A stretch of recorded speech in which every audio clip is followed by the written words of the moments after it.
오늘 주신 하나님 말씀은 신명기 25장 1절에서 10절까지 말씀입니다.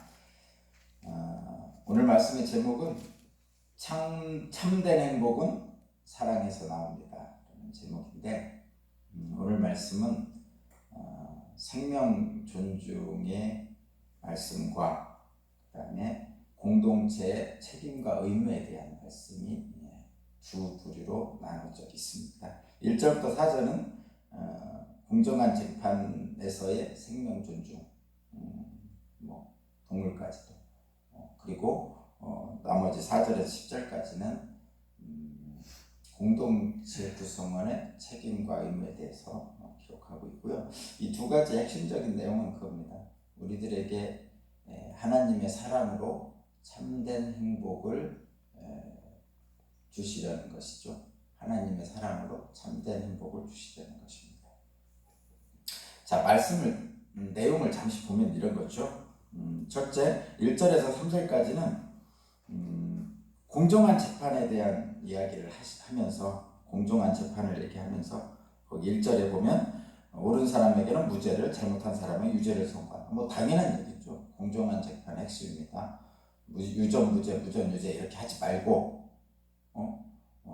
그 사람이 죄를 졌으면 유죄를, 죄를 짓지 않았으면 무죄를, 분명한 얘기죠. 공정한 재판의 핵심이고요.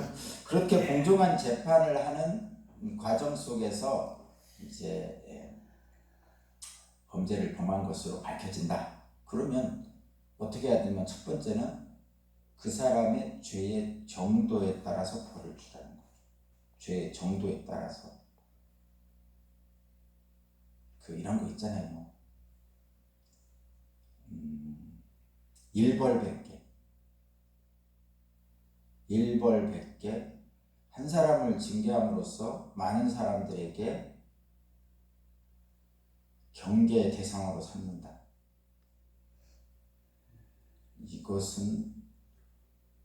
이것은 공동체 전체의 유지 존속으로 해서는 사실 타당한 얘기입니다. 일벌백계는.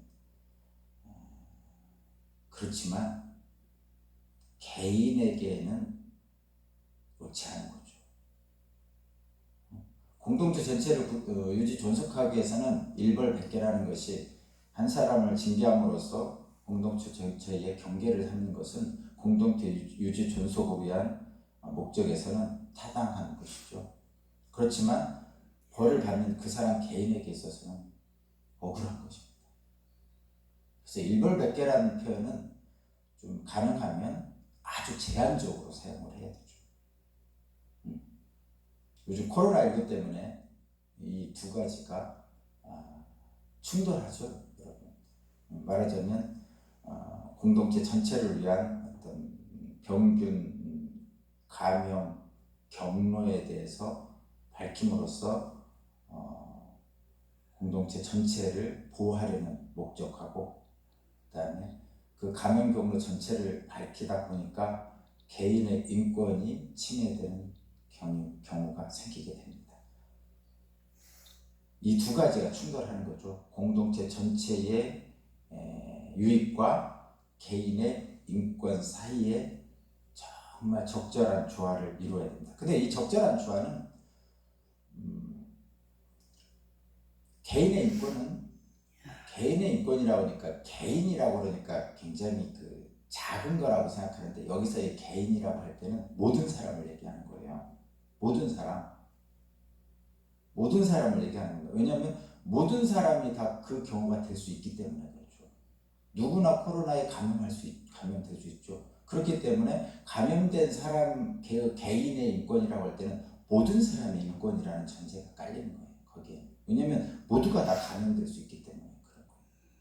그러니까 개인의 인권이라고 할 때 개인이라는 데 너무 집착해서 작은 거다 이렇게 표현하면 안 됩니다. 나는 아니니까 괜찮아 이런 식으로 생각하면 안 된다. 나도 그 안에 들어가 있는 거예요. 개인의 인권에는. 그래서 모든 사람의 인권입니다. 그리고 그것과 공동체 전체의 유익, 감염병 방지죠. 그래서 모든 사람이 걸리지 않도록 하겠다는 것. 이 두 가지 사이에 적절한 조화를 이루어야 하는데 조화를 이루는 방법은 사실 딱 하나입니다. 공정하게 하는 것이죠. 투명하게 하는 것입니다. 그래서 이 감염병 경로에 대한 공표는 반드시 제한적으로 사용될 수밖에 없는 것이죠. 어떤 방식으로 필요한 만큼, 정말 필요한 만큼, 필요한 만큼이라는 것은 가장 최소한이라는 전제가 깔린 거예요. 가장 최소한을 침해하는 거죠. 뭐를 침해하냐면 인권을, 가장 최소한의 인권을 침해하는 방법으로 해야 된다는 것이죠. 광범위하게 인권을 침해하는 방법을 사용하면 안 된다는 것입니다. 1984년이라는 조지 오웰의 소설에서 빅브라더라는 것이 나오죠. 말하자면 1984라는 책에서 나오는 그 책은 빅브라더라는 어떤 감시체계를 얘기합니다. 감시체계. 요즘은 그게 가능할 수도 있죠. 요즘은. 옛날에는 어떻게 했죠? 우리 북한 가끔 얘기할 때 뭐 5단 방지니 뭐 이런 거 있다고 그러잖아요. 뭐 우리나라도 반장 옛날에 좀 있었고. 어쨌든 그 국민을 통제하는 방법이 역사적으로 보면 과거에도 있었고 지금도 있습니다. 그리고 국민을 통제를 하는 방법은 다양하게 있는 것이죠. 근데 그 조지 오웰이 쓴 그 1984라는 소설에는 빅브라더라고 큰 형 이런 뜻이죠. 빅브라더라는 감시체계가 존재하고 그 감시체계는 말하자면 우리 그 뭐겠어요? 감시 카메라, 뭐 지금으로 얘기하면 뭐 인터넷, 뭐 IP 추적, 뭐 개인의 신상 정보, 주민등록번호 뭐 이런 거 있죠. 최근에 좀 다양한 얘기는 하나 나오는 다양한 얘기는 우리 주민등록번호가 두 부분으로 만들어졌잖아요. 앞부분 6자리는 생년월일, 뒷부분은 첫 번째 1은 남자, 2는 여자, 그리고 나머지 뒷부분은 그 사람의 태어난 곳, 말하자면 뭐 여기가 예산이니까 충청남도 예산군 뭐 이런 식으로 해가지고 지역까지 나오게 돼 있어요. 그것이 그 남자 여자와 지역 이런 게 나온 게 주민등록번호 뒷번호거든요.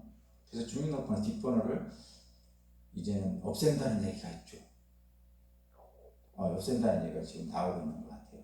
어떻게 보면 다행이죠. 예전에 그 주민등록번호만 딱 보면요, 우리 주민등록번호 다 쓰잖아요. 어디 회사 지원서 이런 거 쓰면 주민등록번호 다 쓰게 됐어요. 그러면 주민등록번호 딱 보면 남자인지 여자인지 알 수 있고 그 사람이 어느 지역 출신인지 알 수 있어요. 우리 그 혈연, 지연, 학연 해가지고 지연의 문제가 생기잖아요. 충청도, 우리가 사는 충청도, 전라도, 경상도 또는 강원도, 뭐 서울, 뭐 이런 지역적인 문제가 생겨가지고 그 지역 갈등을 만드는 경우가 있지 않습니까? 그런 것처럼 그 주민등록번호만 보면 그런 것, 그 지역을 알 수 있기 때문에 어떤 지역적 차별의 어떤 도구로 사용되는 경우도 있었단 말이죠. 우리가 모르는 일들이지만. 그래서 그 주민등록번호 뒷번호 없앤대잖아요. 잘하는 일이죠. 그리고 공인인증서도 없앤다고 그러는데 그건 잘 모르겠어요. 뭔 좀 더 간편하게 하고 뭐 좀 부담스러운 거 이런 거 없애려고 그런 것 같습니다. 어쨌든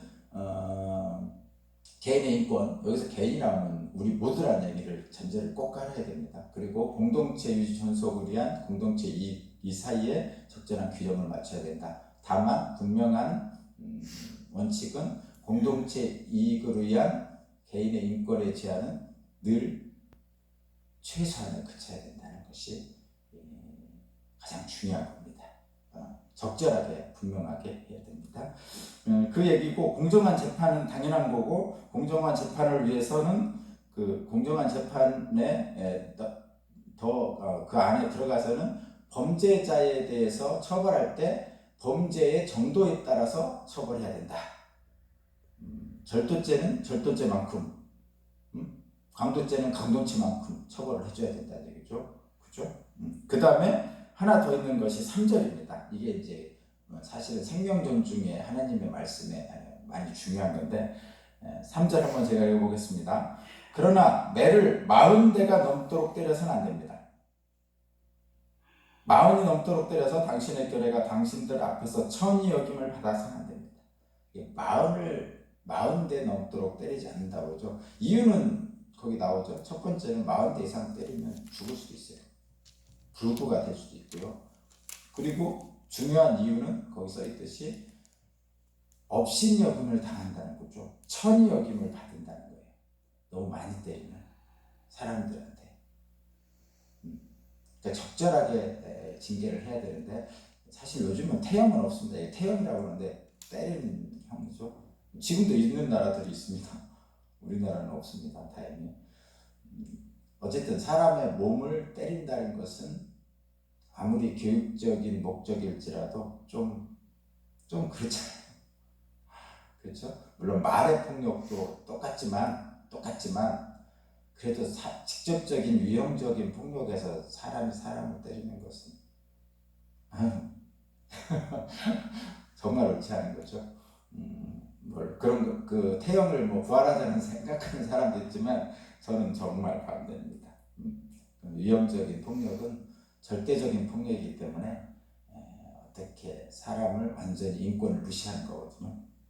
이 40대를 넘도록 때리지 않는 이 신명기의 규례가 계속 재고 있죠. 그래서 그 신약성경에 나오죠. 바울 사도가 40에서 한 대 가만 39대를 4번인가 맞았다 그렇게 표현하고 있잖아요.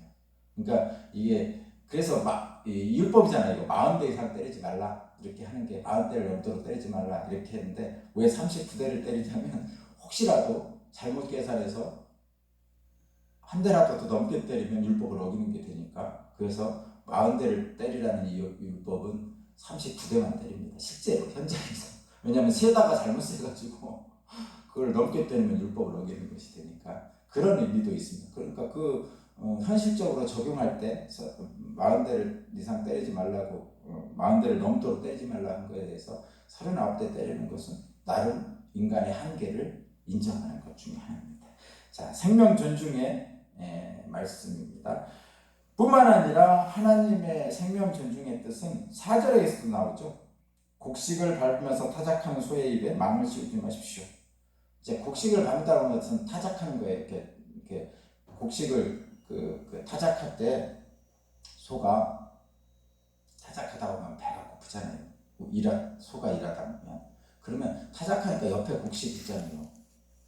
그러면 그걸 이렇게 먹으면서 하잖아요. 되새김질 하면서 하잖아요. 되새김을 하면서 먹을 수도 있거든요. 근데 인간들은 일을 시키면서 그 입에다가 망을 씌워서 곡식을 못 먹게 합니다. 그렇게 하죠. 그 마음이 그렇게 되어 있어요, 인간들에게. 근데 소도 일하다가 힘들면 쉬고 싶고 또 먹고 싶은 게 옆에 있으면 먹고 싶은 거죠. 근데 이렇게까지 하지 말라는 거죠. 소가 먹어봤자 얼마나 먹겠냐 이런 생각을 갖는 것도 있고 그 소의 그 생명을 존중하는 것도 되는 것이죠. 타작시킬 때 망을 씌워서 그거 좀 먹는 거 막지 말아야 되는 거죠. 먹이면서 일시키라. 생명 존중의 현상입니다. 그래서 생명 존중과 보호를 통해서 하나님의 참된 행복을 우리에게 주시려는 거죠. 이 율법은 다 목적은 그겁니다. 하나님께서 우리에게 주시는 참된 기쁨을 느끼게 해주시려는 건데 그 참된 기쁨을 어떻게 느끼냐? 이 생명 존중, 어떤 가축에까지 해당되는 생명 존중은 하나님의 참된 기쁨을 어떻게 느낄 것인가? 사랑으로 느끼는 거죠.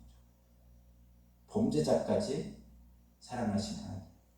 표현이 좀 이상한가? 범죄자를 왜 사랑하시나? 그런데 어쨌든 인간을 사랑하신 하나님, 동물조차도 사랑하신 하나님 뿐만 아니라 온 세상에 창조된 모든 생명을 사랑하신 하나님, 그때만이 그 사랑 안에서 참된 기쁨을 느낄 수 있다. 이런 의미가 주어졌다고 보면 됩니다. 그리고 5절부터 10절은 좀 독특한 건데 이게 계대결혼이라고 합니다. 제가 옛날에 역사책에서 배울 때는 형사치수제도라고 하는데 형사치수는 형이 죽으면 취한다, 형수를.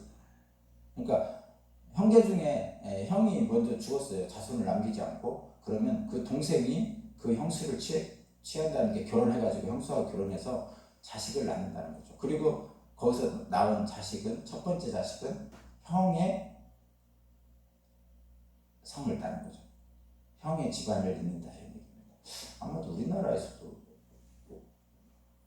지금은 없어졌지만 많은 경우 그런 경우가 있고요. 또 양자로 우리나라 최근에는 양자로 양자 제도로 하는 것 같아요. 동생의 아들 중에 한 명을 형의 아들로 양자로 입양하는 경우 뭐 그런 경우 있는 것 같아요. 이 계대 결혼의 핵심은 그거죠. 가문의 후손이 유지되도록 하는 겁니다. 한마디로 얘기하면 이런 거죠. 이 계대 결혼을 주신 하나님의 목적은 공동체 책임과 의무를 다함으로써 그 각 가문의 자손들이 계속 이어질 수 있도록 하려는 목적입니다. 고대 근동에는 이런 제도가 광범위하게 행해진 것 같아요. 죽은 자의 대를 잇게 해주는 것이고, 실제로 성경에는 룻기에 보면 룻이 보아스와 결혼했죠. 근데 보아스가 사실은 기업 물을 자가 아니었는데 그 보아스보다 더 가까운 룻의 친척이 있었어요. 근데 그 룻의 친척이 거절을 했죠. 그리고 보아스가 성문에 있는 장로들 앞에서 신발을 던졌습니다. 그 장면이 오늘 말씀에 나오죠. 그 가문의 이름을 계속 유지하기 위한 형제들의 의무입니다. 근데 그 형제들의 의무는 그 가까운 친척의 순서로 되는 거죠. 그 권리와 의무가. 거기 한번 읽어볼까요? 제가 읽어볼게요. 8절부터 읽어볼까요?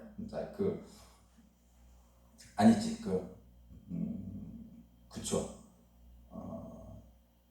7절부터 읽어보겠습니다. 7절. 읽으면 그냥 내용은 알아요. 7절부터 읽어볼게요. 그 남자가 자기 형제 아내와 결혼하는 것을 기뻐하지 않을 경우, 싫은 경우도 있죠. 가장 가까운 친척이. 홀로 남은 그 형제의 아내는, 그러니까 과부는 성문의 회관에 있는 장로들에게 가서, 옛날에 재판은 성문 앞에서 했습니다. 장로들이. 남편의 형제가 자기 형제의 이름을 이스라엘 가운데 있기를 바라지 않으며 남편의 형제의 의무도 나에게 하지 않습니다 하고 장로들에게 재판을 요청합니다. 그러면 그 성읍의 장로들이 그를 불러다가 권면하십시오. 그래도 듣지 않고 그 여자와 결혼할 마음이 없다고 하면 홀로 남은 그 형제의 아내가 장로들 보는 앞에서 그것을 거부하는 그에게 나아가서 그의 발에서 신발을 벗기고 그의 얼굴에 침을 뱉으면서 말하기를 제 형제의 가문 세우기를 원하지 않는 사람은 이렇게 된다 하십시오. 그리고 그 다음부터는 이스라엘 가운데서 그의 이름이 신벗긴 자의 집안이라고 불릴 것입니다. 이 신벗긴 자의 집안이라는 것은 그래서 형제의 책임과 의무를 다하지 않은 사람을 얘기하는 겁니다.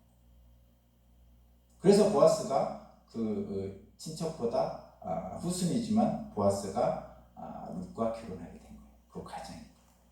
그러니까 이런 제도를 둔 이유는 다른 거 없습니다. 공동체 책임과 의무를 다해서 그 공동체가 하나님 안에서 유지 존속될 수 있도록 계속 만들어준 거죠. 근데 근본적으로는 그겁니다. 이 과부가 어떻게 살 것인가? 제가 늘 말씀드렸지만 옛날에는 과부는 그 남편의 소속이었어요. 독립된 어떤 활동할 수 있는 그런 지위를 갖지 못했습니다.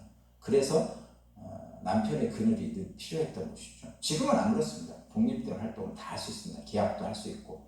근데 과거에 그러지 못했기 때문에 남편의 보호가 없으면 살 수 없는 과거의 현실이었죠. 그래서 이혼 도장을 찍어줘서 결혼도 하게 하고 뭐 이렇게 하는 겁니다.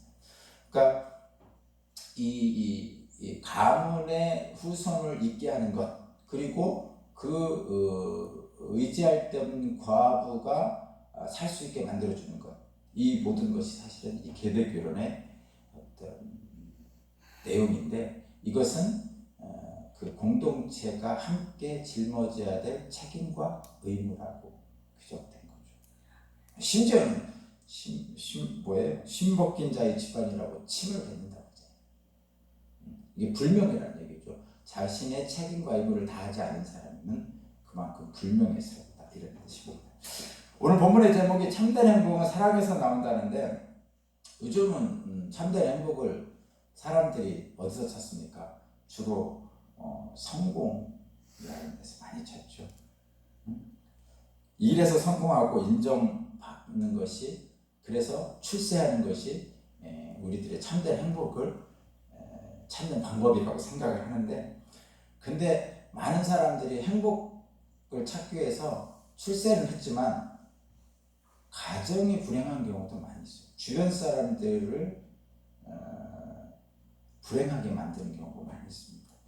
성공해서 권력도 얻고 많은 돈을 벌어 멋진 옷과 좋은 차를 산다고 해서 인생에 참된 행복을 느끼는 것은 아니라고 생각이 됩니다. 그런데 모든 인간은 어떻게 해서든지 성공을 하고 싶어 합니다.